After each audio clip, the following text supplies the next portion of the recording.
So for the first time ever on this channel, I'm doing a comparison video, and I always get asked what camera to get, so I figure I'd do a video with 3 of the most, let's say, accessible and newer vlog cameras that is out there. And those 3 cameras are the DJI Pocket 3, Canon V1. Let's not forget the Insta360 GO Ultra. We have a really harsh fall day in New York City. The lighting is super hard to work with, and I figured I'd just take these 3 cameras along the city and figure out what camera is the one to get. Because I'm still wondering about this too. This video is sponsored by Insta360, and they did send me this to review, but we're gonna compare it to the 2 other cameras, and then we're gonna actually see where this camera lands. So let's do a quick crash course in these 3 cameras. As you maybe can hear, there's a lot of sound going on. There's a band playing over there, and this is basically the max settings, and it's fully blown out. It is basically 1/60th of the shutter speed, 11th the highest f-stop, and ISO 100. And obviously I can go up on the shutter real quick, but then we don't get the most ideal settings for the frame rate that we are shooting in, which is 30 FPS. But actually have an internal ND. See, you get the motion blur because we still can keep it 1/60th of a shutter, and we can go even lower in f-stop, and we can get a beautiful shot right here. And you got a log setting that is great for if you want to color grade the footage and you want to maybe sync it with other Canon cameras. And we can go on the native ISO, which is 800, f-stop 8, and 1/60th of a second. So you got a lot of control here. So on top of this camera, you got a microphone. So it's not the best sound, I believe, because it kind of takes on the sound all the way around.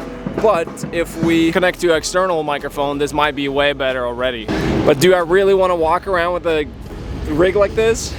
So the band just actually stopped playing. That might be the favor of the DJI Osmo 3. It looks great, you know, you can just follow. It's pretty responsive, it's super smooth.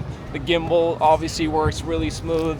And this is basically just the auto settings, no log, and just all auto. And if I just do this, you can probably see the depth of field too. You get a really nice bokeh, you know, from this little lens, which is kind of crazy. And just for reference, this is the standard microphone. Obviously you can connect to one of these, and it probably sounds even better because then you have the full setup with the microphone. And then we have the Insta360 GO Ultra, by far the smallest camera of them all.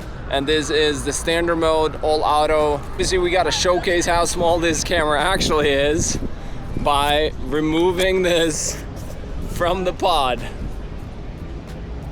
Yeah, this is still like mind-blowing to me. This almost feels illegal to have 4K in this little box. And you can also use this as a monitor, which is amazing. So the standard sound, and you can also connect to any wireless mic that got Bluetooth, like the DJI or Insta360's own wireless mics. It also got a lot of internal settings for the audio.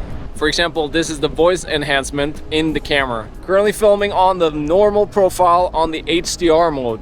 And for reference, this is without the HDR mode.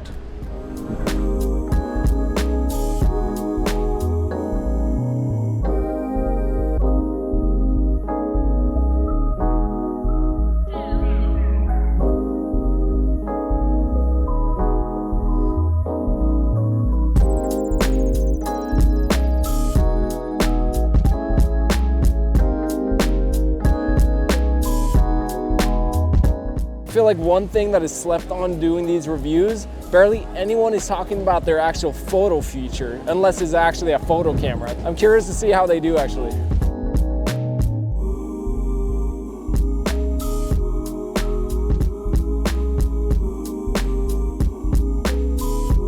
The reason why I'm comparing these cameras is obviously because they're small. They're small, good vlog cameras. But how small are they?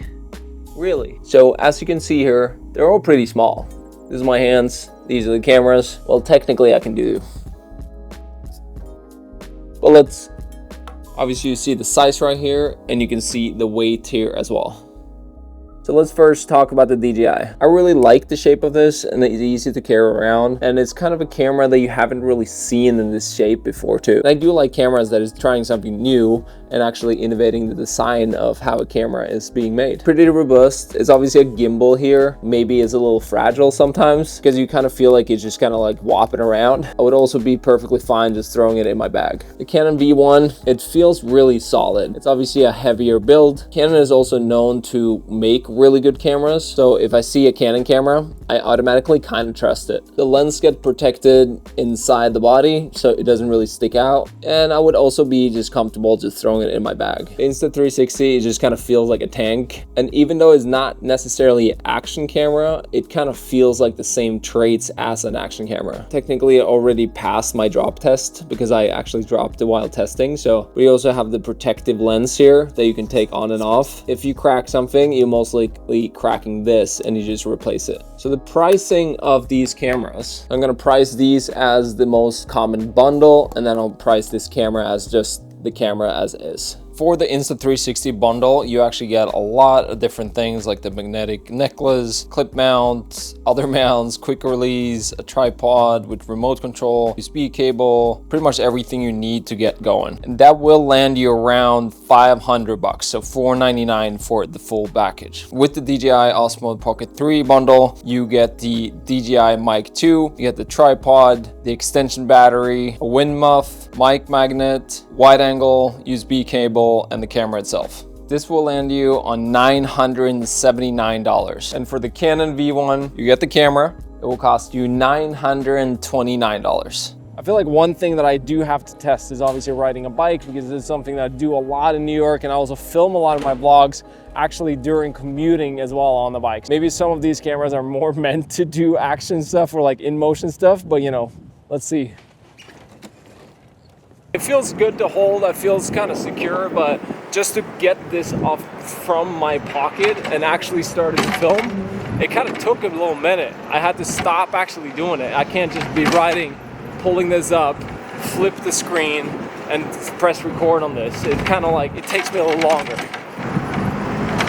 And I can tell that the auto adjustment, it kind of takes a minute to actually adjust to the exposure. I don't really feel like it's like really wide enough to be able to show the whole scene or whatever I'm doing. I can't hear anything here right now because there's obviously a lot of wind while filming this. I did pop in the wide angle lens that you basically pop onto the lens, because the original lens on this camera is not really that wide. It's clean, but it's not really that wide. And something that I really like, obviously, is to connect to the wireless mic. You can get super consistent sound. I feel like it's fairly easy to navigate this camera with just one hand as well. Even though it's a lot of bumps, this gimbal really comes in handy. The only thing I like really can't do too much is like kind of mount it anywhere or do like creative shots. I have seen some people getting creative with this camera because it's obviously fairly small as well. But I don't really have mounts for this camera to be able to put this camera in any creative ways right now. But I don't know if you can actually hear me now, because I only have the small camera expanded on the bike right now. It's kind of a crazy mount, to be honest, but that I can actually be able to do shots like this that easily, it's pretty crazy. And then on top of that, if I just want to do it handheld right now, I'll just flick it off the whole mount and I can just hold it like this. I'm not sure if I'm gonna like trust this mic for my whole vlog. If I was just gonna film like this, I would probably have a wireless mic to be able to get the best sound.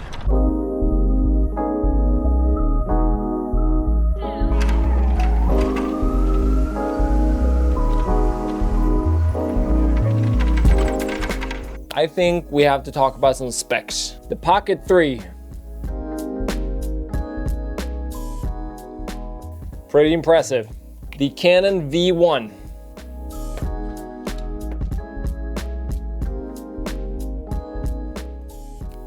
Pretty impressive. The Go Ultra.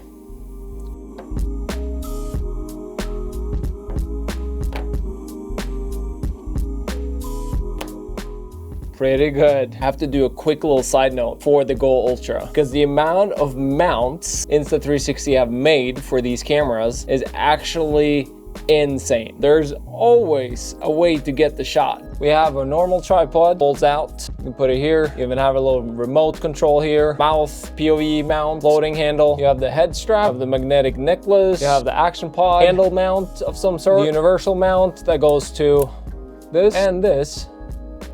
You have a body mount, adjustable magnetic mount, a hat clip mount. I think I have a dog mount somewhere too, but you get it. It's a lot of mounts. And for reference, this is the Go Ultra compared to some of the other Insta360 models. This is waterproof. This is not waterproof.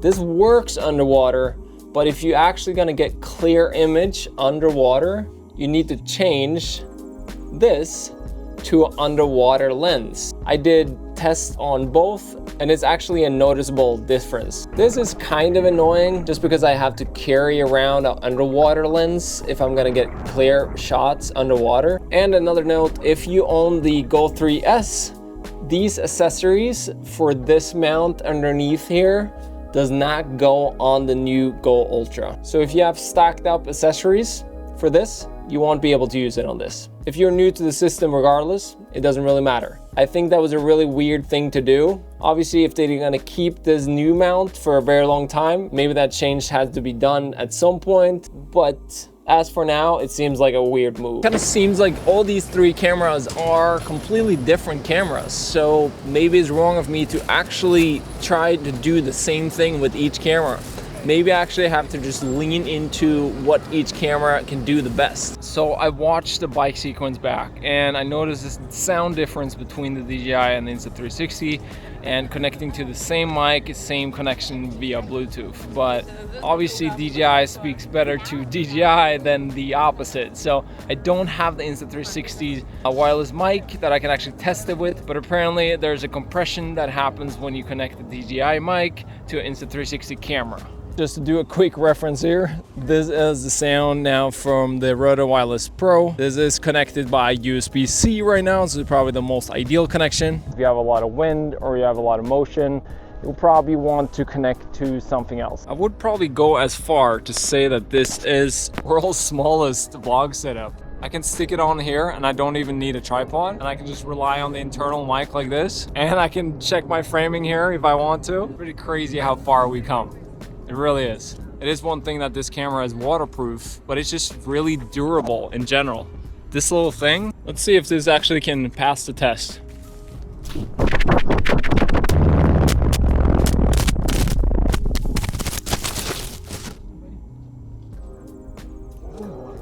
you lose something? I did a throwing test with my camera here. I think it's down here. Yeah, it was right here. Yep. Probably not do that with the V1 or the Pocket 3. Don't think that would go really well. By the way, one more thing. So the Go Ultra is on sale on Black Friday. So the first 10 people that uses the link down below and uses the code OLAV can get up to 15% off and a 256 gigabyte memory card when they purchase a Go Ultra. Back to the video. So there's a couple of features with the DJI Osmo Pocket 3 that I haven't mentioned, and one of them are very essential for this camera. Another one is maybe not as essential, but I'll show you right now, which is the tracking of the gimbal, and it works really well. I think it can track me pretty well.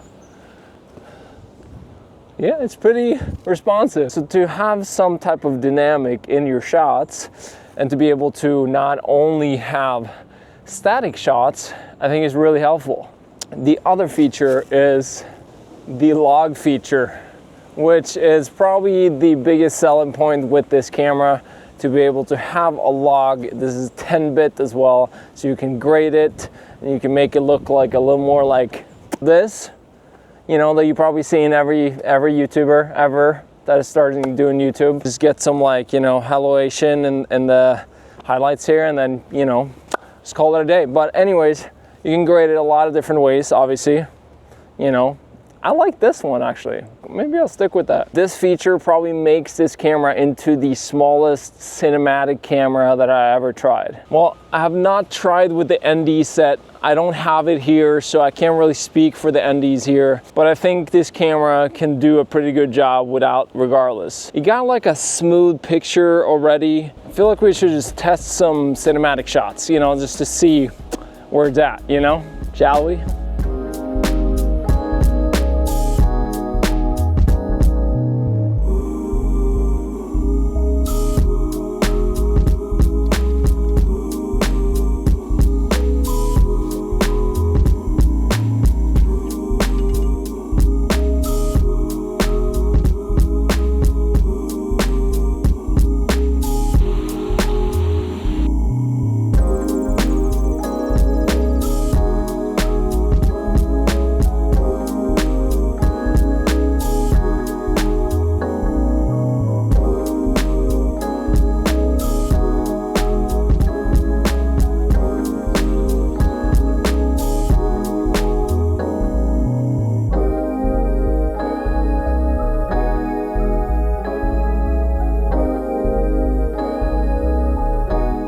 That I keep on coming back to is that I keep on shooting photos with the Canon V1. It's kind of obvious just because it has the best lens, 0.3 zoom, so it has a little more, and it shoots obviously, let's say, the familiar RAW format that Canon has. It's not that the Go Ultra or the Pocket 3 shoots bad photos, it just doesn't feel the same way as it does as, let's say, a professional camera.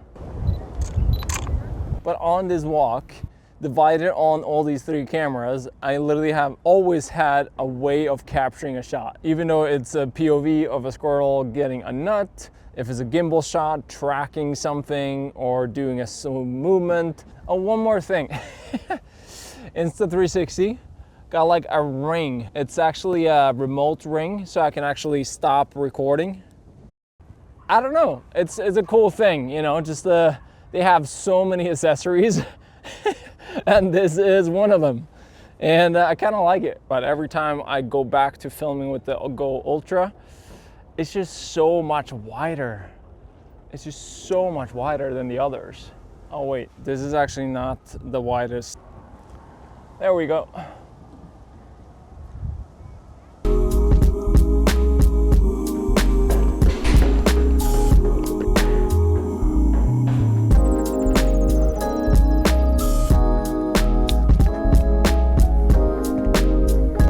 Sick.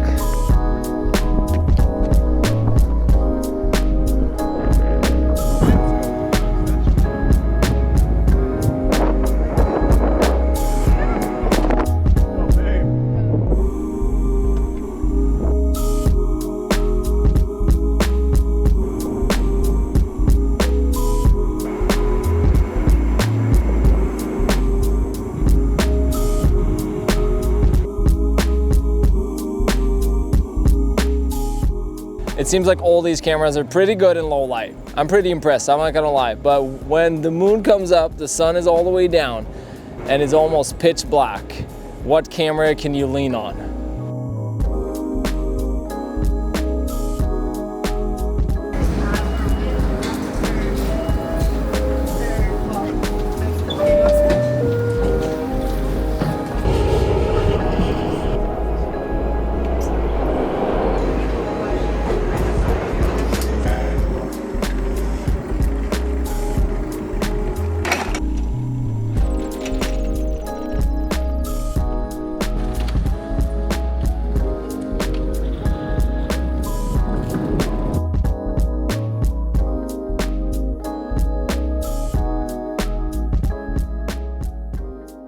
Like doing sound recordings in New York City is like the most unpredictable stuff ever.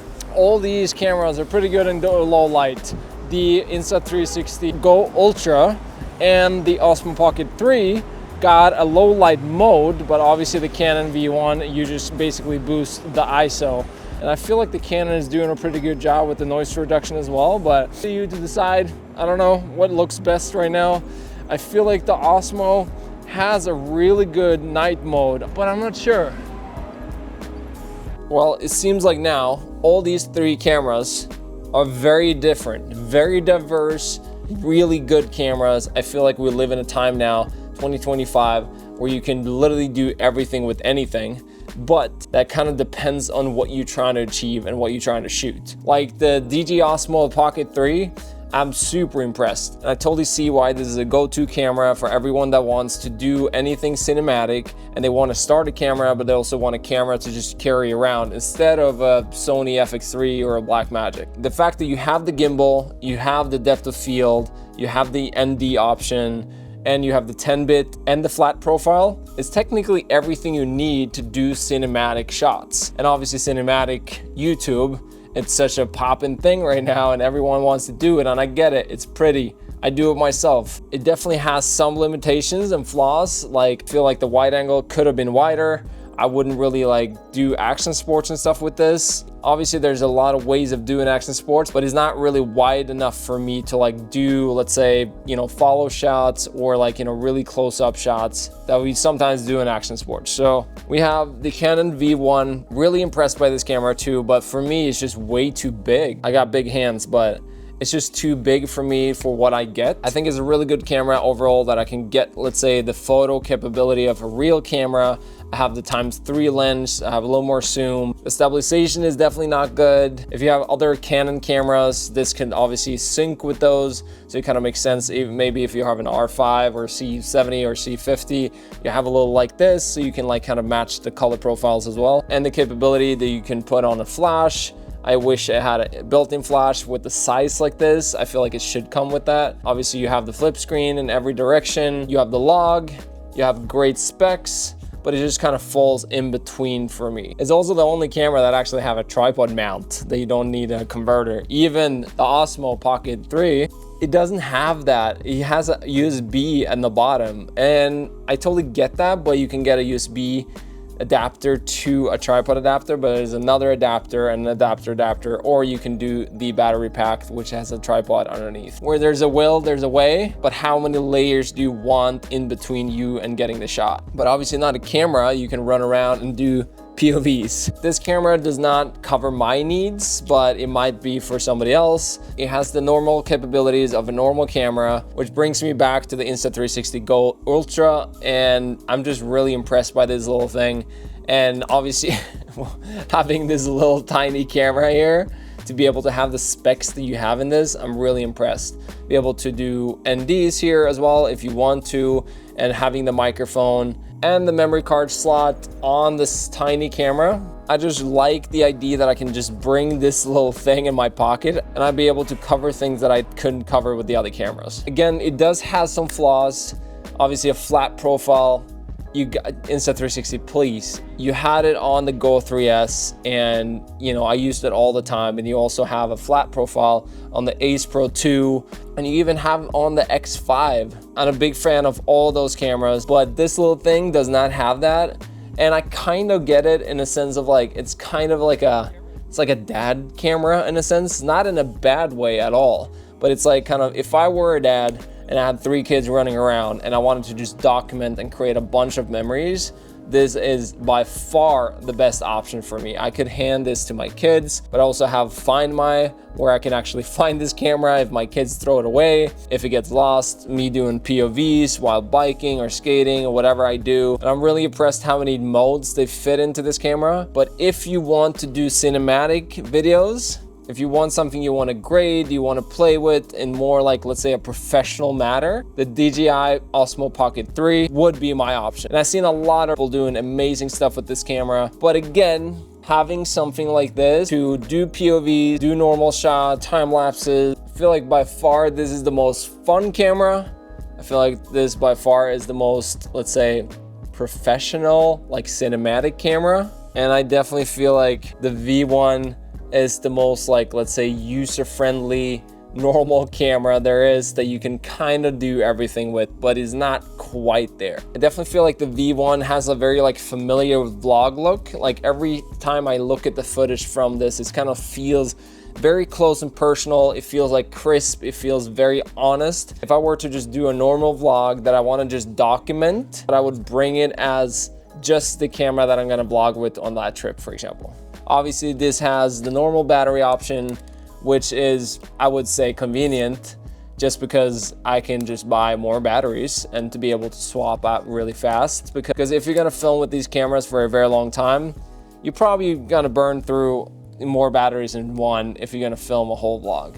And which one would I pick? The big question. I would probably pick the no such thing as a perfect camera. The best camera is what you already have, right? But you should buy a new one.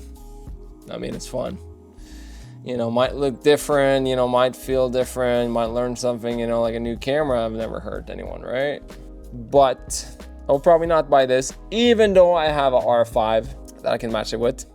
But I already have the R5, and to be honest, it's like not crazy big difference in the size just looking at my R5 right now. If Canon came out with like a camera like this, well, now we talking. I feel like if it wasn't for the cinematic profile, the 10-bit, the flat on this, I would have picked this one. But since he has that, the thing is also that I have a lot of other cameras that does amazing cinematic shots. So if I really want that, I'll just bring one of those cameras. So with this camera, I can't really do too many things that I can't do with my other cameras. This is more convenient, and I'm really, really impressed. I do make me want one, but this falls into just a camera that I don't have. Even though I have the Go 3S, this does replace that for me. If you haven't seen the review that I done on the Go 3S, definitely check it out. I really like that video, and it really kind of explains a lot of the things with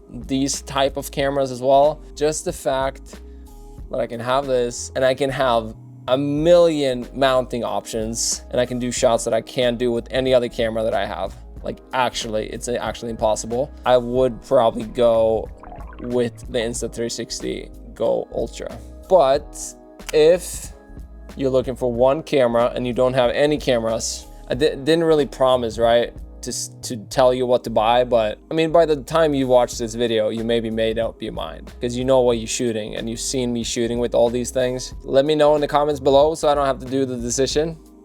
I'm not sure. I would love to have these two in general. If I have these two, I feel like I can cover a lot of ground. And then I'll probably bring another photography camera too. But like and subscribe and comment if you like this video. I love doing these. Sometimes it takes me a little too long to do these, but I would love to do more of them. If you want me to do more of them, please comment. It really helps the channel grow. And I do have another project that I'm gonna deploy. Biggest YouTube, or it's gonna be my biggest project in a very long time. Can't wait to show you. It's a full video series. I'm still gonna do these small videos and reviews. My light just died, so I think it's time to wrap it up. So, thank you.